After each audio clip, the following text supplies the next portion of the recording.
With an increasing number of electric cars being produced in China, the demand for Chinese-made electric vehicles in Europe is rising.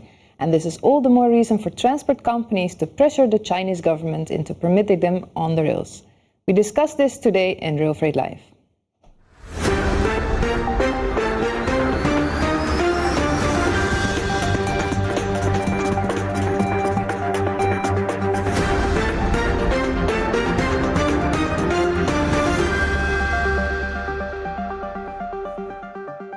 Hello everyone, it's Friday 23 April and today we're going to discuss electric cars on the train from China to Europe. And we will be doing this with Alice Defrano from Jeffco and Dimitri Hazenkamp from DB Cargo Eurasia.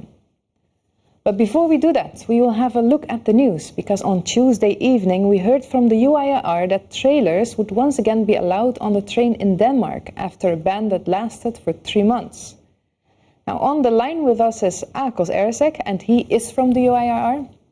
Akos, what was your initial response when you first heard of this news? Hello, Mayuri, and thank you for inviting me. And yes, we are relieved in a sense that the Danish authorities issued the temporary conditions for to resume this traffic, this very important intermodal traffic. Right, but there are also a lot of criteria. We have them here in a sheet. I'm not going to name them all, but if you want to read them, go for it. Agus, what do you think of these criteria? Well, first of all, it has to be emphasized, and it cannot be said enough, that this is a temporary set of criteria. This cannot be permanent. It's unacceptable to be permanent. The conditions for the hitches are way over-specified. The 14-ton gross weight is also over-specified, and it has been proven by Danish technical university tests that 10 tons would be sufficient. And finally, the particular type of hitch, MZ80-800, which is named in the conditions, it works on so many thousand intermodal wagons that it's impossible to refurbish.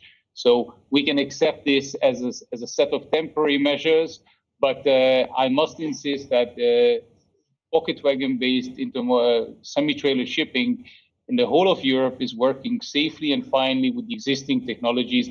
There's nothing wrong with it. The problem is on the specific stretch of line, the Great Belt Bridge, the Great Belt Fixed Link. Yeah, it almost looks like the Danish government or authorities want to keep operators away from the bridge.